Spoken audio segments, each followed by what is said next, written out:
All right, now where was I? Like I was saying, so we on the road now. Like I said before, when you on a roster, whoever's out first, that's how it goes. So Sko, he was a part of the Lord Willing album. He was a part of the Hot Damn Song, but he had never dropped. So you know how it goes. If anybody knows about this music shit, it's more so it's smoke and mirrors for the most part. And what I mean by that is you might think a person is rich just because they're on. But what you don't realize is it's a lot of work they still got to put in. You feel me? It's a lot of work they got to do. It's a lot of promotion they got to do. Sometimes it's a lot of waiting they even have to do. But just because you waiting don't mean them bills stop. You feel me? So with that being said, niggas need to get to it. And I'm talking about Roscoe. He need to get to it. As far as like the man gotta live still, he gotta eat still. Roscoe a street nigga, bro. My nigga Sko is a street nigga. For real. Real live street nigga. So, what do street niggas do when they get around other street niggas? Street shit. You feel me? I'm not sure how it happened. Actually, I do know how it happened. At the time, the Clipse road manager, Big B, Ab Lava, this kid, which was actually Malice's assistant, named CJ. They was all super tight. So when Lava was in town, he'll be fucking with goddamn Big B and CJ and them. If he want nothing else going on, as far as recording music wise, and same thing as far as Roscoe go. Niggas trying to get to it. Well, Roscoe was a little more in the mix of the streets at that time. Lava was more focused on his music, so he stayed close to Pusha and all them for the most part. Big salute to my nigga Lava. Love you to death, bro. And then once again, free Haas. Yeah. Like I told y'all, Juan took me out of this chaotic situation I was in and put me in this situation over here with these brothers over here, and I met a whole new family throughout that. So when I say free Haas, I mean free Haas. Niggas to put work in together and everything, you know what I mean? I think he felt like I was a little too gun-ho, but we got to it. In my eyes, that nigga was crazy than the motherfucker. We was robbing everything. But the way that nigga was, the way he was moving, I wasn't fucking with it. And I said it's ironic because my whole Detroit crew, the whole Loyalty crew, they won't fucking with how I hit my licks.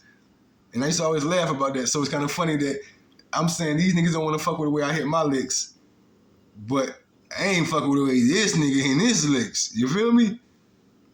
One thing about me, I never hit anything legit.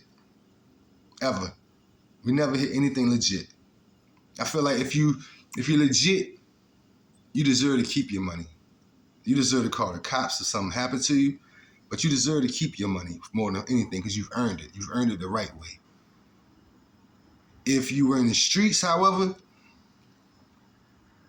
I always say that I compare myself, I was like a baby Haitian Jack. Without the extortion, but when it came down to who we targeted, yeah, I can definitely relate. We only targeted the dealers. We only targeted the dealers. If you win the game, we coming. We coming.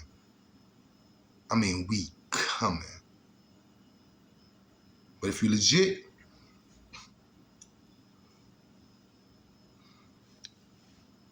you deserve to thrive. And with that being said, for anybody that said that the working man's a sucker, he's a fucking clown. I said it. He's a fucking clown. For real.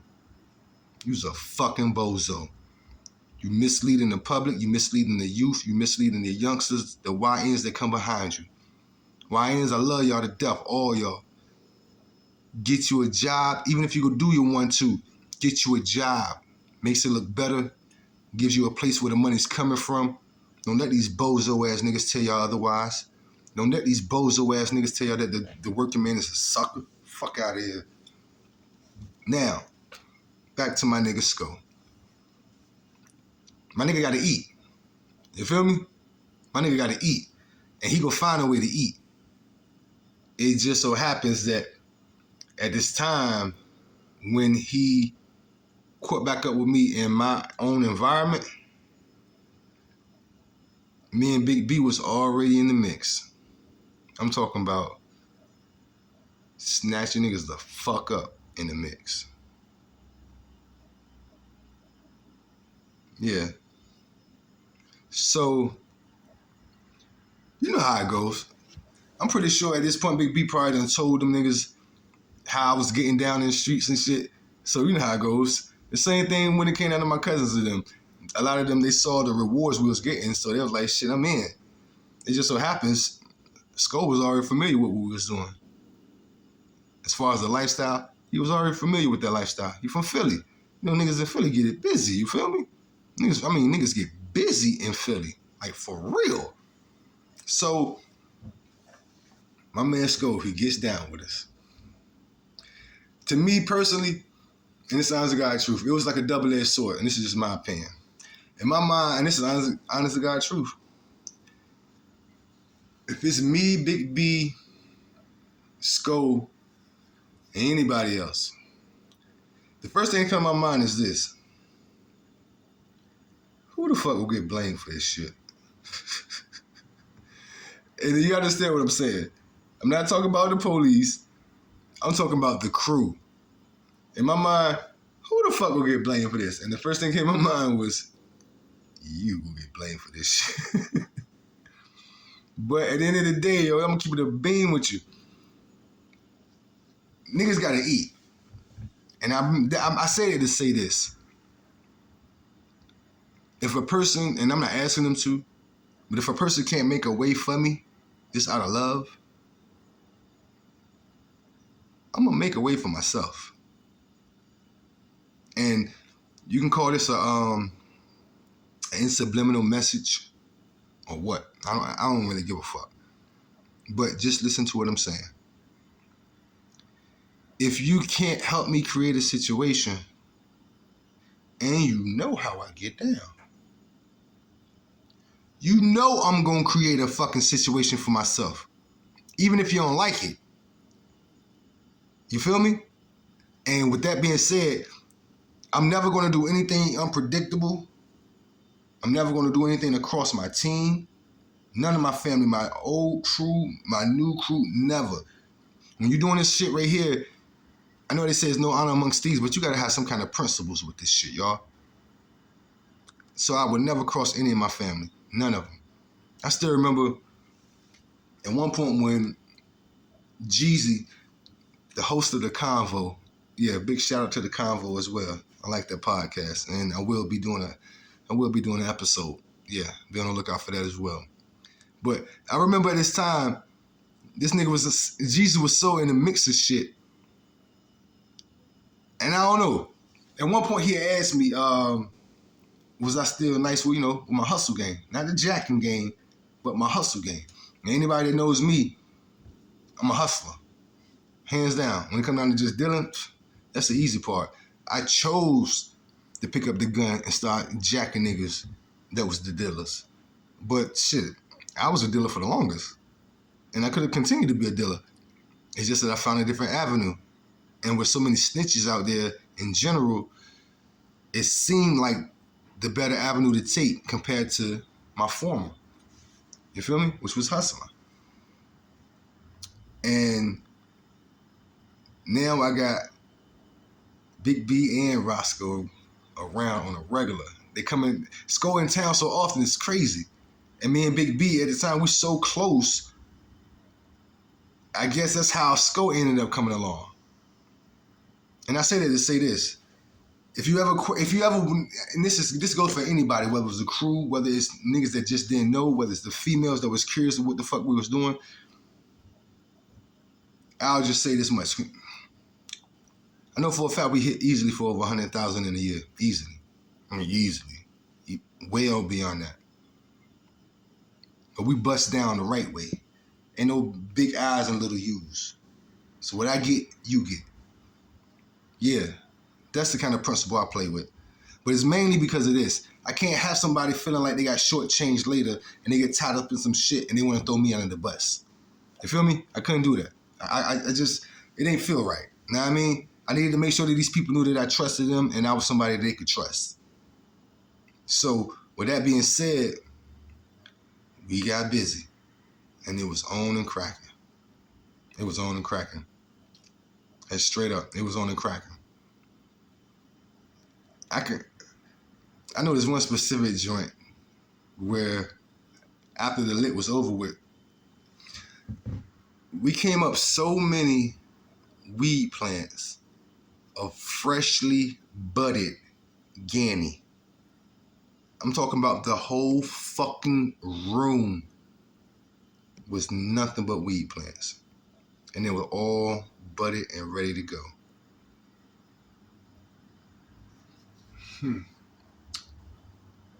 At the time I was dealing with somebody, that found some newfound fame in Virginia. Her name is Sunshine Swinson. That's my dog, even to this day. She don't even know it, but that's my dog, yo. Shout out to Gene, shout out to Fro. Love y'all niggas, yo. No matter what, like straight up. But at the time, me and Sunshine was together. And it was so funny because she was a little nervous. She was asking me why I was doing it. But I sent Sko back to Philly with the enormous box of weed plants on a Greyhound. Under the bus. The box soaking wet and everything, yo. I mean, I think I was more nervous for Sko than he was. Because that nigga was gung-ho, like, nigga, I'm out. I'm about to go to town, but we better get to it. I'm sitting here thinking, like, if this nigga get caught, they ain't gonna ever fucking forgive me for this. They will never forgive me for this. When I say I never prayed so much for the next person, because for one, I did not want to ruin my man's career. I did not want to be the cause or have anything to do with that man getting caught trafficking all of those weed plants from Virginia to Philadelphia. So when I called him and he said he made it, I picked my heart up from my toenail and put it back where it was supposed to be. Yeah, my nigga made it. I don't know how he made it, but the motherfucker made it. For real, the motherfucker made it. And I'm telling y'all, yo, we don't play with pals. Ever. It's not very convincing, if you ask me. You play with shit that you gotta hold that bitch with two motherfucking hands. Literally, you gotta hold that motherfucker. You better hold it tight. You feel me? All of us. So when we inside your building or when we got the drops on you, ain't no such thing as you running. Ain't no such thing as, oh, I'ma smack the gun. Nigga, we gonna take your whole fucking head off. Whatever we hit, it's gonna take that limb off. Guaranteed. No question about it. We all had yappas. All of us. Straight up. And I had two. I had Baby Bin Laden and I had Bin Laden. Bin Laden was oh my God, that bitch had the whole like 40, 50 something goddamn rounds in it. That one banana clip. And I had two banana clips duct taped together so you can just flip them bitches once you're done with the other. Yeah, that was Bin Laden. We was not fucking playing. And Sko was right there with us. I know for a fact that's what built our bond with each other. Because by then, me and Big B had already grew a bond. Me and Big B, I'm talking about niggas hopping in vans. I'm in the front seat, nigga. I got there, hop in the back with the goddamn jink. Grab nigga, I literally ripped the nigga pockets off his pants with that joint to his motherfucking head. just grabbing thousands out of his pockets. We were fucking savages. For real. Straight savages. Like dead ass. And I say that because this is what we consider organized. You know, damn well me and Wanda ran up on some niggas that was what we considered our peoples. When we found they double crossed us. Snatch this motherfucker up. We see his brother in the middle of the street. We snatch his ass up. And we make them tell us where the motherfucker that we looking for is at. And then we go to his friend's house and run up on him and his wife and make that nigga call the nigga that we looking for. And that was just a regular day, not the hitting licks day. So by now that we hitting licks, oh shit, my mindset is somewhere else. My mindset is so somewhere else, y'all. I always said when I put that mask on, I was a different person. And I'll leave it at that. I was a different person. In my mind, I had the freedom to do any fucking thing. And I mean anything.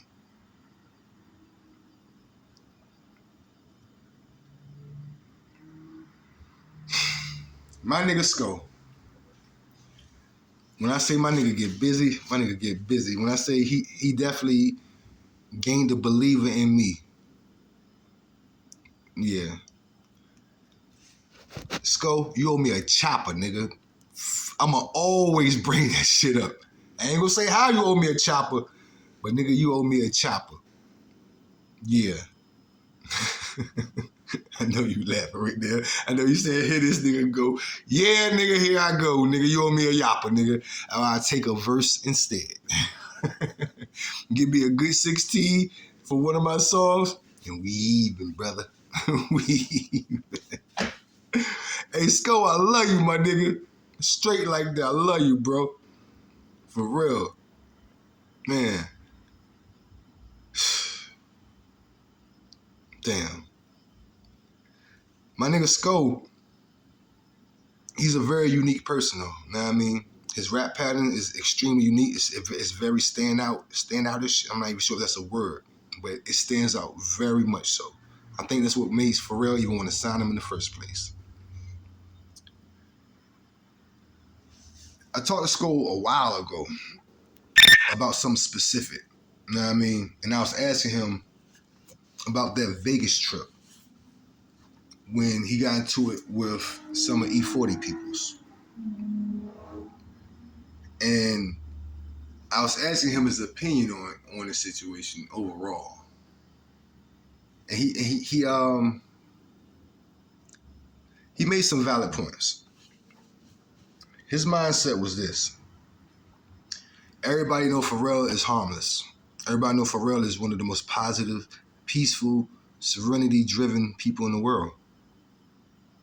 With that being said, when you're that strong in your ways as far as like staying focused, having tunnel vision on positivity and progressiveness,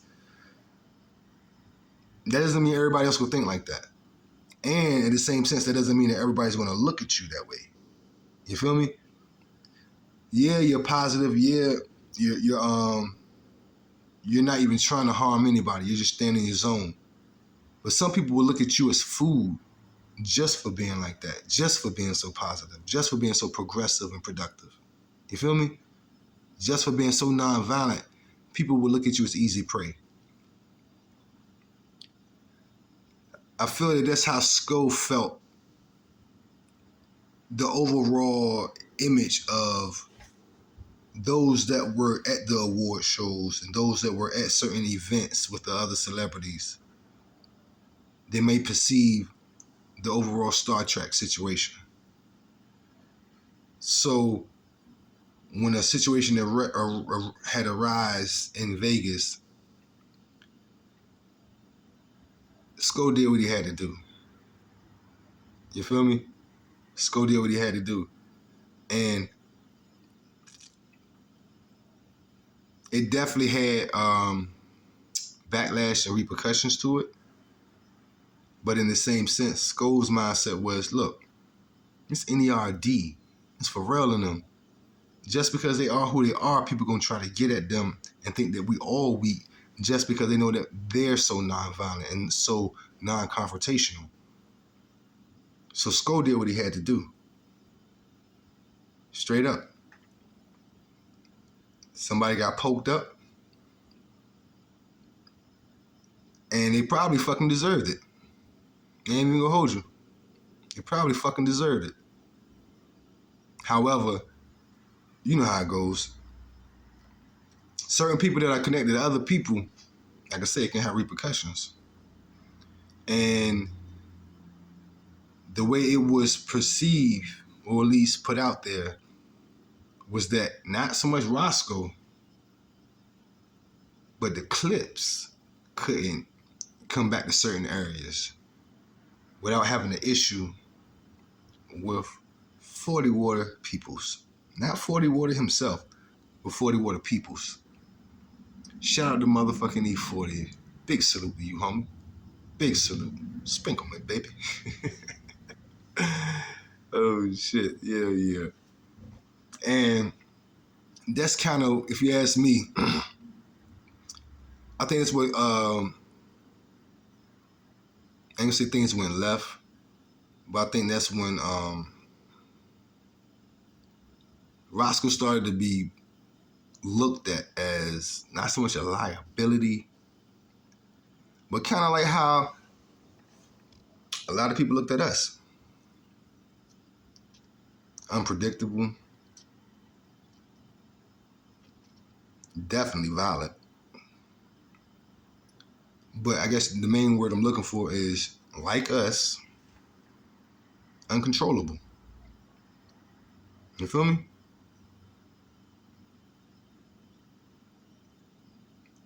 It hurt me to my heart when I heard that Sko had caught a case, and it was a big case. I thought the man had got life. That man ended up doing 14 years though. And I used to always ask Live about him, like, yo, how's Sko doing? Is he all right? I wanted to write him. I wanted to do so much more than I was doing at the time, you know? Like I said before, to me, if you hitting links with me, I gotta trust you to a certain level where my mindset is I gotta make sure that you're just as safe as I am while we're together. And in the same sense, we got dirt on each other, so I worry about you. You know what I mean? I worry that something might happen to you that I don't want to happen to you. You feel me? So I ain't gonna lie, when Sko was going through his case, I ain't gonna lie, I was sick, man. I was like, damn.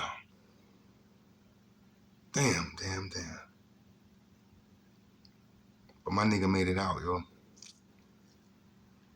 My nigga made it out. He made it out.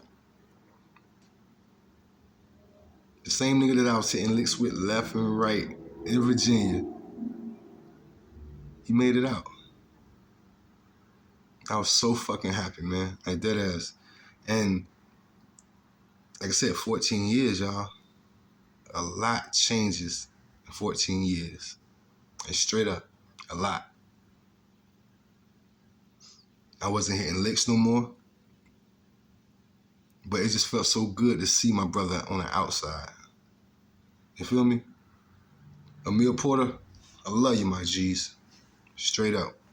I know you've been home for a while, but I'm going to still say it over and over. Welcome home, brother. Welcome home. Welcome home. You did your time. Now it's time to get your flowers, bro. My man Roscoe P. Cold Chain has music dropping daily on a regular, so y'all be on the lookout for him. Roscoe P. Cold Chain. And he got some fuego. And it's crazy because around a lot of when all this was going on, he had this one song that I loved that was on a mixtape. He was still on Star Trek then, and it was called The Sun Will Shine.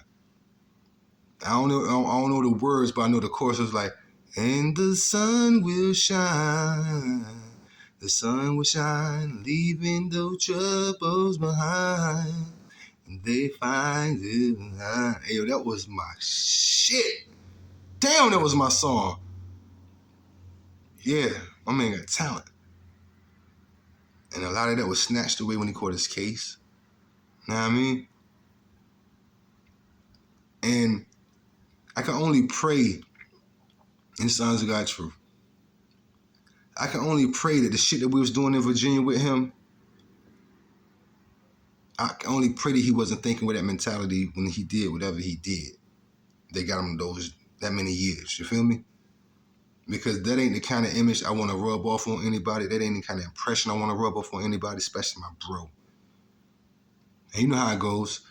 Sometimes you can take certain methods and certain attitudes that you may have gotten around us, which may have been a little more aggressive than what you normally have. And I might be wrong, because Sko could have probably just had that aggressiveness in him the whole time.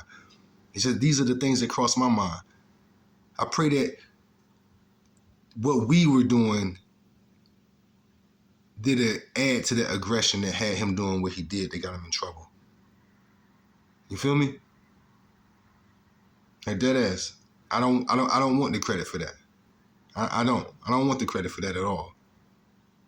Like straight up. And I'm gonna keep it a buck. I done stabbed niggas in the asshole with knives. I done pour a lighter fluid on motherfuckers just to make them give me what the fuck I wanted.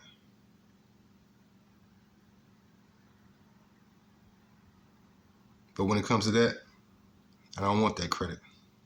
Not for Sko. Hell no. Hell no. I pray that that's not the case. And to me, that's what any real friend would say. I'm not gonna ever say, hell yeah, he was like us, niggas. Nah, fuck that, nigga. That man lost 14 years of his life. You feel me? And any real street nigga, they understand where I'm coming from. We don't want to set those type of impressions on anybody. We don't want to corrupt anybody. We don't want to influence anybody in any kind of way like that. And I say that because I'll be the first to say it. My Detroit crew, they have me how I am now. I done ran with several different crews. Fly Guy crews, hustling crews, fighting ass crews. But my Detroit crew, something different. No fear. For no one. For no one. We was like a swarm of bees. If we at you, we at you. All of you, whoever you are, we at you wherever we see you. And that's not the right way to live.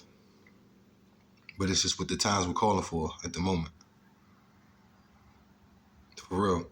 See, a lot of the dirt I did, I would do on my old stomping grounds, and then I haul ass to the underneath that tunnel, you know. I haul ass to Portsmouth. That's where I was living at the time. You feel me? Churchland to be specifically. So nigga had to just travel just to fucking get to me. But I caused as much chaos as I could on that side. And then I just haul ass back home. You feel me? So my man Sko, as he's going through what he's going through in there, it seemed like time just kept going and he was still in that motherfucker. Like real shit. And I in my mind, I'm going through the ups and downs of life.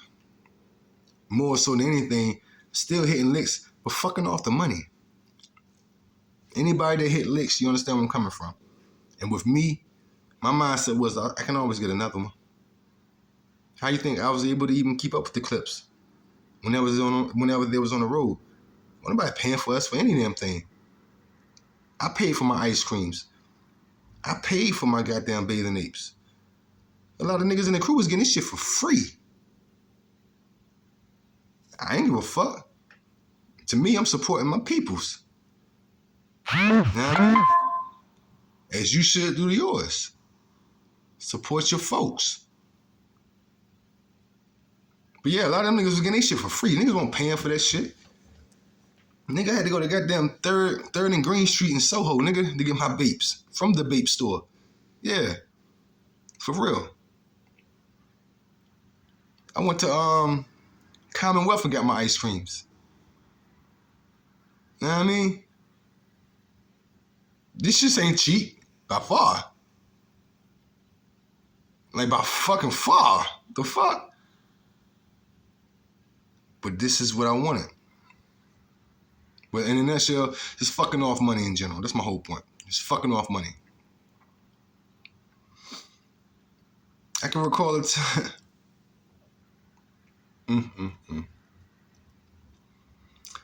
Welcome home, my nigga Roscoe. That's all I'm gonna say. Welcome home, my nigga Roscoe. Straight up. This is a sidebar, but I wanted to give a big salute, shout out, and acknowledgement to my guy. You feel me? My guy. He got busy in them box behind that mic. But that nigga got busy in them streets too. And can't nobody take it away from him because I seen it myself. Straight up, I seen it myself. Dead ass. Yeah.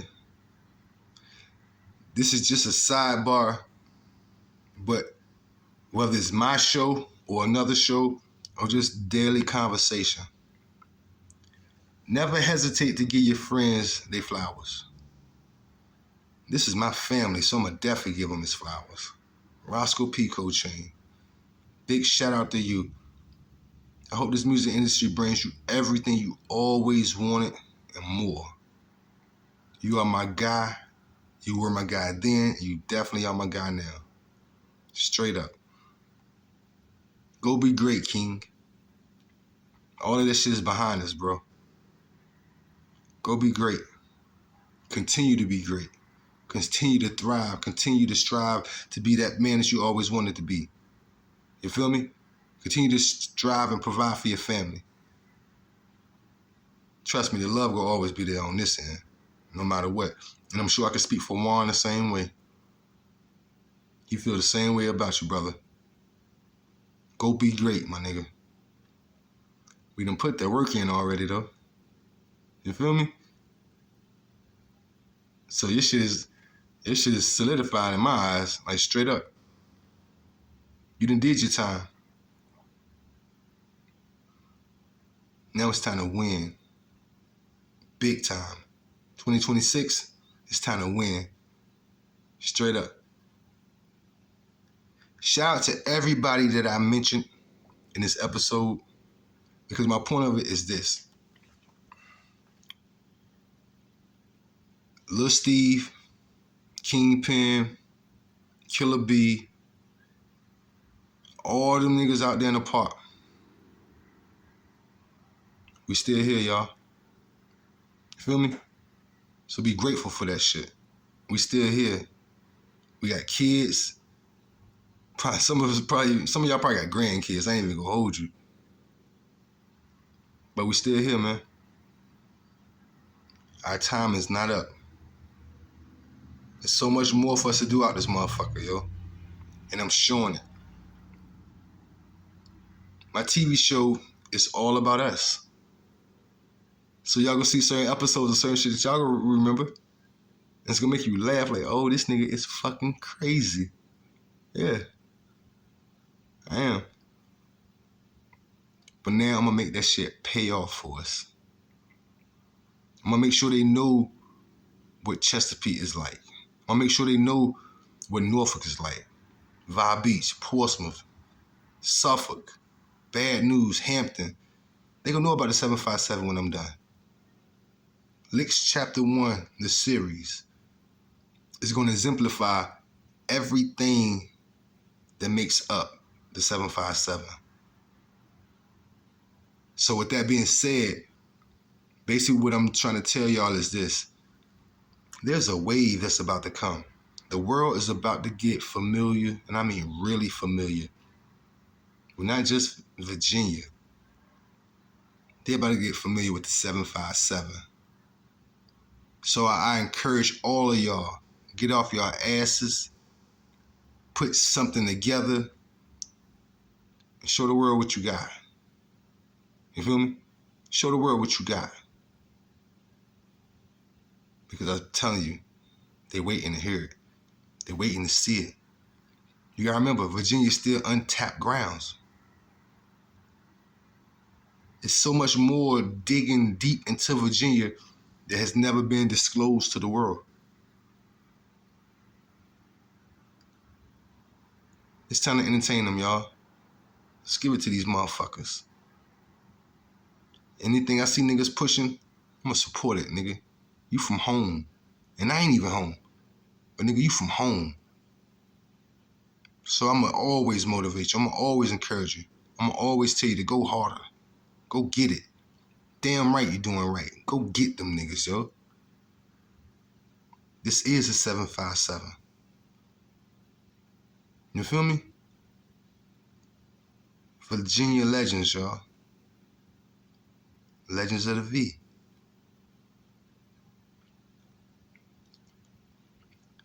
I got another episode coming up real soon. Somebody real good I'm gonna interview. I don't want to disclose too much. I just want to give y'all a quick little sidebar and show love to my man Roscoe Pico Chain. To me, if you can't take time out to salute and congratulate your friends, nigga, you ain't no real fucking friend. You smell me? Straight lines, no circles. It's now or never. Big salute. Roscoe, I need my feature, nigga. I love you, bro. Shout out to the whole crew. The old crew. Shout out to all y'all. Rest in peace, Kenny Brown. Sonny, like I said, I love you, bro. Man Parker, I love you, bro. Slime, you already know, big bro. Juan, you already know. Pretty, come on now. Shout out to all y'all niggas, man. Like, straight up. Shout out to all y'all niggas. I love y'all. Big motherfucking salute.